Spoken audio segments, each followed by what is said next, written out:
बिस्मिल्लाहिर्रहमानिर्रहीम। अस्सलाम वालेकुम नाज़रीन, मैं हूं आपका होस्ट अहमद फवाद। आज तारीख है 13 जुलाई और दिन है इतवार का। दो खबरें आज की व्लॉग में आपके साथ शेयर करूंगा जी। पहली बड़ी ब्रेकिंग न्यूज़ तो ये है कि पाकिस्तान तहरीक इंसाफ और मरियम नवाज ने आपस में हाथ मिला दिया है। ऐसी खबर सामने आ गई है जिसकी तवक्को नहीं थी। ये मामला क्या हुआ और ये जो लाहौर तक पाकिस्तान तहरीक इंसाफ की क़यादत पहुंची बगैर किसी गिरफ्तारियों के, क्या ये इसी का नतीजा है कि मरियम नवाज से हाथ मिलाया गया? इस पर कुछ एक्सक्लूसिव डिटेल्स हैं, अंदर की कहानी है, आपके साथ मैं शेयर करूंगा। क्या अली अमीन गंडापुर जो हैं वो इमरान खान साहब को धोखा दे रहे हैं? 90 दिन का जो है वो ऐलान करने के बाद क्या जो तहरीक है उस तहरीक को काउंटर करने की कोशिश की जा रही है? इस पर भी कुछ तफसीलात आपके साथ शेयर करूंगा। और दूसरी खबर जो आपके साथ शेयर करनी है वो आर्मी चीफ आसिम मुनीर साहब के हवाले से है। वो इंडोनेशिया का दौरा जो है वो करने जा रहे हैं। इस दौरे का मकसद क्या है, इस पर भी कुछ तफसीलात आपके साथ शेयर करूंगा। इसराइल को तस्लीम करना और इंडोनेशिया को इसराइल को तस्लीम करने के हवाले से मनाना, तो तस्लीम करने की हद तक तो बात समझ आ रही थी कि अपनी कंट्री के हवाले से फैसले करने हैं, लेकिन दूसरों को भी मनाना कि आप तस्लीम करें, ये माजरा क्या है? इस पर क्या दावे जो है वो किए जा रहे हैं? आर्मी चीफ साहब जो दौरा कर रहे हैं, इस पर भी कुछ एक्सक्लूसिव डिटेल्स हैं, वो भी आपके साथ शेयर करूंगा। पहली बड़ी खबर और गैर मुतवक्की खबर, आप सुनकर भी हैरान हो रहे होंगे कि पाकिस्तान तहरीक इंसाफ ने कैसे मरियम नवाज से हाथ मिला लिया है। आपके साथ खबर शेयर करने जा रहा हूं और बहुत बड़ी ब्रेकिंग न्यूज़ है जी। ये सुनिए, शराज अहमद शराजी हैं जी, ये जर्नलिस्ट हैं और पाकिस्तान तहरीक इंसाफ को ये कवर करते हैं। खबर क्या है? लाहौर में जो कुछ हुआ वो मरियम नवाज की इजाज़त से हुआ। मरियम नवाज ने पीटीआई एमपीएस के लिए निशात होटल में 25 और पीसी में 25 कमरे बुक किए हैं। मरियम नवाज ने शर्त यह आयद की थी कि इस तमाम इवेंट में सनम जावेद, आलिया हमजा और लाहौर की मकामी क़यादत नहीं होगी। ये सब कुछ एक सेनेटर को लाने के लिए किया जा रहा है। इख्तलाफ आपका हक है, मैं अपनी खबर पर कायम हूँ। अब नाजरीन, ये जो लाहौर तक पहुंची पाकिस्तान तहरीक इंसाफ की क़यादत, जाहिर सी बात है कोई मजम्मत नहीं, कोई कंटेनर नहीं, कोई जो है वो दफ़ा 144 नाफिज नहीं, कोई पुलिस, कोई गिरफ्तारियां नहीं हुई। तो आखिर क्या ऐसा हुआ कि अली अमीन गंडापुर जो है वो सारी क़यादत को लेकर लाहौर जो है वो पहुंच जाते हैं और उनको रोका नहीं जाता? तो सवाल उस वक्त भी उठ रहे थे। फिर उसके बाद जब अली अमीन गंडापुर ने प्रेस कॉन्फ्रेंस की और उसमें 90 दिन का उन्होंने ऐलान कर दिया जी कि 90 दिन के अंदर इमरान खान साहब को रिहा नहीं किया जाता तो फिर हम नहीं रहेंगे या आप नहीं रहेंगे। तो 90 दिन बीच में कहां से आ गए? इमरान खान साहब ने तो तहरीक का कहा हुआ है कि तहरीक चलाए, तो शक जा रहा था अली अमीन गंडापुर के ऊपर। लेकिन अब ये जो खबर सामने आ रही है कि मरियम नवाज से ये पीटीआई ने हाथ जो है वो मिलाया था और इस शर्त पर आने दिया गया पाकिस्तान तहरीक इंसाफ की उस कंप्रोमाइज क़यादत को कि आलिया हमजा, सनम जावेद और लाहौर की जो क़यादत है वो आपके साथ नहीं होगी। और वाकई ये लोग इस काफिले के साथ मौजूद नहीं थे और ये सारा कुछ किया जा रहा है जो एक सेनेटर को लाने के लिए, और वो मिर्ज़ा अफरीदी हैं। वो डिप्टी चेयरमैन सेनेट भी रह चुके हैं जी, और इन्हें पाकिस्तान तहरीक इंसाफ से सेनेटर लाने की जो तैयारियां हैं वो की जा रही हैं और वो भी बड़ा असर रसूख रखते हैं। और आप यूँ समझिए कि एस्टेब्लिशमेंट में भी बड़े उनके जो है वो ताने बाने भी हैं और जो है वो बड़ा उनको पसंद आप कहें कि किया जाता है। और अभी सेनेट के जो इंतखाबात हैं केपी में वो भी होने जा रहे हैं। तो अगर मिर्ज़ा अफरीदी जो हैं उन्हें पीटीआई से सेनेटर मुंतखब कर दिया जाता है तो एक तरह से वो अपना नुमाइंदा मुंतखब कराने में कामयाब हो जाएंगे पीटीआई के वोटों से। तो ये सारी गेम जो है वो खेली जा रही है और ये जो सारा काफिला भी गया था ये उन्हीं के ही फार्म हाउस में गया था और वहीं पर ही जो दावतें थी वो इनकी जानिब से उड़ाई गईं। तो ये यूं ही नहीं हुआ, मरियम नवाज ने इसके ऊपर सहूलतकारी जो है वो फराहम की। और फिर उसके बाद आप देखें ना कि अचानक से कैसे जो चीज़ें थी वो तब्दील हुई। जहां तहरीक का इमरान खान ने ऐलान किया हुआ है, आप प्रेस कॉन्फ्रेंस करने के बाद आप कहते कि हमने जो है वो आज ही जो काफिला यहाँ पर आया है हमने एक जो है वो मार्च कर दिया है, इसके बाद अब हम तहरीक शुरू करेंगे। बल्कि आपने तो उस तहरीक में से जान निकालने की कोशिश की कि 90 दिन में खान साहब को रिहा करें, क्यों यही कहा गया ना कि 90 दिन में खान साहब को रिहा करें, नहीं तो उसके बाद फिर हम आपको बताएंगे। इसका मतलब ये कि 90 दिन तक आप खामोश बैठेंगे। तो आप ये कैसे कह सकते हैं अली अमीन गंडापुर? इमरान खान साहब ने तो तहरीक का जो ऐलान है वो किया हुआ है, अब ऐसा क्यों हो रहा है? और ये जो पीटीआई की कंप्रोमाइज्ड लीडरशिप बज़ाहिर जिन्होंने इमरान खान साहब को धोखा दिया, इन्होंने पहले तो एस्टेब्लिशमेंट, लेकिन अब ये खुलकर जो है वो सामने आ गए हैं, सारे पर्दे गिर गए हैं और मरियम नवाज से जाकर इन्होंने ऐसे हाथ मिला लिया जी कि आप देखें कि सलमान और कासिम जो इमरान खान साहब के बेटे हैं, इन दोनों ने पाकिस्तान जो है वो आना था और एक मोमेंटम पीटीआई गेन कर रही थी, एक नई जान पीटीआई में डाल रही थी और उसी मौके के ऊपर ये जो कार्रवाई है वो डाली गई है। तो शहराज अहमद शराजी साहब ये भी साथ कहते हैं कि मैं जो है वो अपनी खबर के ऊपर कायम हूँ, तनकीद आपका हक है, ज़रूर तनकीद करें। और ये खबर जो है वो एक और जर्नलिस्ट की जानिब से भी दी गई है। और वैसे अगर आप सीरीज ऑफ इवेंट्स देखें, डॉट कनेक्ट करें, तो आपको इस वैसे ही सवालात थे कि ऐसा कैसे हो सकता है कि कोई रुकावट जो थी वो पीटीआई को फेस नहीं करना पड़ी। तो उस वक्त भी बहुत सारे सवालात उठ रहे थे, लेकिन बीच में से खबर यह निकली है जी कि मरियम नवाज के साथ उन्होंने एकता किया हुआ था जी कि आलिया हमजा नहीं होंगी। अब आलिया हमजा क्यों नहीं होंगी, ये खबर भी आपको मैं देता चलूँ जी।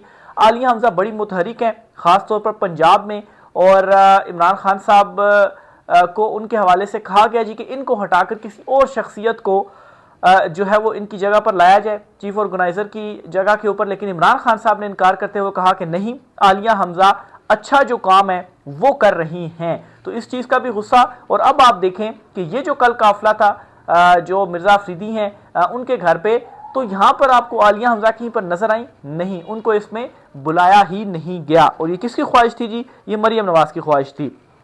दूसरी खबर जो आपके साथ शेयर करनी है वो ये है कि आर्मी चीफ का दौरा इंडोनेशिया। अब क्वेश्चन ये है कि इंडोनेशिया का दौरा अचानक से आर्मी चीफ साहब जो हैं वो क्यों कर रहे हैं। अभी वो अमेरिका से वापस आए हैं, इंडोनेशिया का वो जो दौरा है वो कर रहे हैं। इस पर जी नजम सेठी ने जिस तरह के उनका अंदाज होता है कि मुझे ऐसा लगता है, मेरा ये ख्याल है शायद इस तरह से हो जाए, एक बड़ी बात उन्होंने कह दी है। क्या वो कहते हैं? वो कहते हैं जी कि नजम सेठी ने फील्ड मार्शल के दौरा इंडोनेशिया की वजह बता दी। पाकिस्तान के लिए भी वो अब आगे उनकी स्टेटमेंट दे रहे हैं, बता रहे हैं जी कि क्या है, पाकिस्तान के लिए भी वही मसला है जो इंडोनेशिया में है। वहां इसराइल को तस्लीम करने के मामले पर अवामी राय आमा सख्त मुखालफत में है। यानी कि पाकिस्तानी जो अवाम है, यहाँ जो राय आमा है, इसराइल को तस्लीम नहीं करना। और इंडोनेशिया में भी यही है, वही मुस्लिम कंट्री और बड़ी आबादी का वो मुस्लिम कंट्री है, वो भी सेंटीमेंट वहाँ पर भी अवाम के यही हैं जो कि यहाँ पर अवाम के हैं कि इसराइल को तस्लीम नहीं करना। सऊदी अरब को ज्वाइन करना बहुत मुश्किल है। अब सऊदी अरब को किस चीज़ में ज्वाइन करना बहुत मुश्किल है? इब्राहिम मुआहदे की जो बात है वो सदर डोनाल्ड ट्रंप कर चुके हैं कि बड़े बड़े कंट्रीज इसमें शामिल होंगी और जो सऊदिया है वो भी तस्लीम करेगा। और सऊदिया के तस्लीम करने के बाद जाहिर सी बात है जो दीगर मुस्लिम कंट्रीज हैं, खासतौर पर पाकिस्तान है, उनको ये हो जाएगा कि अब सऊदिया ने भी कर दिया तो हम भी जो है वो कर लेते हैं। हल जो है वो अगर निकल आया है। लेकिन यहाँ पर सिर्फ इस हद तक मामला ख़त्म नहीं हो रहा।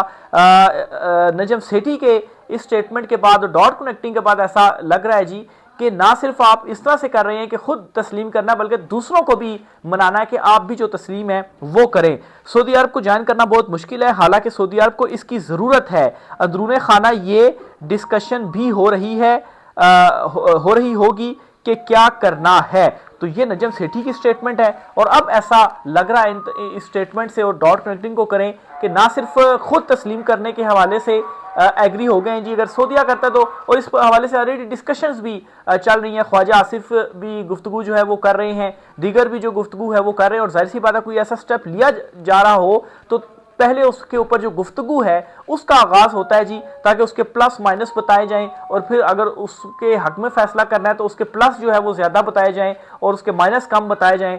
तो ये गुफ्तगू ऑलरेडी शुरू हो चुकी है। और जब सऊदिया कर लेगा तो फिर आपको भी मसला नहीं होगा, फिर आप भी कर लेंगे। और ये जो है ना सिर्फ आप खुद कर रहे हैं बल्कि दूसरों को भी मनाने के मिशन के ऊपर है जी कि आप भी कर लें। तो इसी किस्म का जो तासुर है वो नजम सेठी की इस स्टेटमेंट से जो है वो मिल रहा है। तो ये एक बहुत बड़ी जो डेवलपमेंट है जी तस्लीम करने के हवाले से वो सामने आई है। एक तरफ पाकिस्तान की सूरत हाल भी चल रही है और दूसरी तरफ ये भी। अगली खबर जो आपके साथ शेयर करनी है जी वो ये है कि मरियम नवाज अब के हवाले से आसिफ करमानी, ये मुस्लिम लीग नून के बड़े सीनियर रहनुमा हैं और अहम रहनुमा हैं। इन्होंने बड़ा एक दावा किया है जी, और ये कहते हैं कि नवाज शरीफ ने एक दिन उन्हें काफ़ी पुरानी बात, गालबन 10, 12, 14 साल पहले की बात जो है वो बता रहे हैं। बहरहाल जी उन्होंने ये कहा कि नवाज शरीफ ने एक दिन उन्हें फ़ोन कॉल की और उस फ़ोन कॉल में नवाज शरीफ की जानिब से उनसे कहा गया कि मरियम जो है इसका नाम मरियम सफदर नहीं बल्कि मरियम नवाज के नाम से अगर हमने मशहूर करवाना हो, और हम ये चाहते हैं कि सब इसे मरियम सफदर नहीं बल्कि मरियम नवाज कहें, तो फिर इसके लिए क्या हमें करना पड़ेगा। सफदर इसलिए कि कैप्टन सफदर उनके शोहर हैं, शादी के बाद शोहर का ही नाम होता है, तो मरियम सफदर उनका असल में नाम है। लेकिन नवाज शरीफ नहीं चाहते कि सफदर का नाम लगे, नवाज का नाम लगे, अपना नाम लगाना चाहते, तो उन्होंने उनसे मशवरा किया।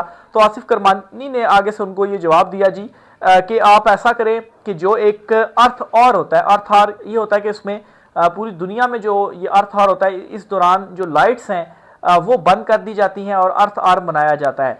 तो ये कहा गया जी कि जब अर्थ आर हो तो मरियम नवाज जो है वो लाइट्स बंद कर दें जाती अमरा की, और हम ये खबर चलवा देंगे जी कि मरियम नवाज जो कि साहबजादी हैं नवाज शरीफ की, उन्होंने अर्थ आर के दौरान सारे अपना जो रायवन का एक महल है जी उसकी जो लाइट्स हैं वो उन्होंने ऑफ कर दी, और यूं वो मरियम नवाज के नाम से उनके टिकट्स चलेंगे, और मीडिया में उनकी जो एक वो होगी वो मरियम नवाज से हिट हो जाएगी, और उसके बाद फिर मरियम नवाज ही चलेगा।